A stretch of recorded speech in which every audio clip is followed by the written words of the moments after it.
Mir Bairam lady मेरा नाम है। मैं एक राइट टू इंफॉर्मेशन का एक दाई हूँ, एक्टिविस्ट हूँ और यहाँ पर पिछले 7 सालों से एड बलूचिस्तान के तवस्सुत से कोयटा में राइट टू इंफॉर्मेशन के हवाले से हम लोग काम कर रहे हैं। और राइट टू इंफॉर्मेशन एक ऐसा हक है जो हमारे आइन ने हमें ये हक दिया है।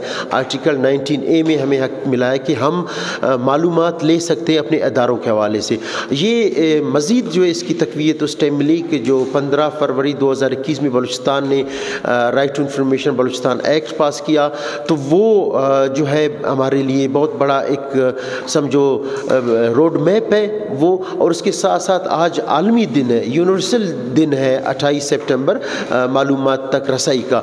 तो उस हवाले से हमारा मतलबा ये है कि बलूचिस्तान हुकूमत जल्द से जल्द इंफॉर्मेशन कमीशन बनाए और उसके साथ साथ पब्लिक इंफॉर्मेशन ऑफिसर्स की नॉमिनेशन करे। ये हमारा एक मतलबा है ताकि जो है इन पर अमल हो और जो है राइट टू इंफॉर्मेशन का कानून अमल दरामद हो।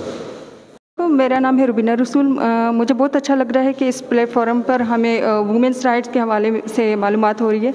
अगर देखा जाए तो कुरान करीम में अगर वुमेंस राइट्स के हवाले से सूरह निसा उतारी गई।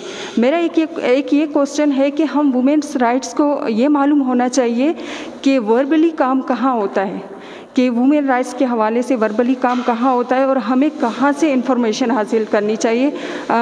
ये बहुत ही अच्छा प्लेटफॉर्म है जहाँ से हमें इंफॉर्मेशन मिलती है और ये बहुत ही एक अच्छा दिन है 28 सितंबर, जिससे हमें बहुत सारी मालूमात मिलती हैं दुनिया भर के हवाले से। Thank you.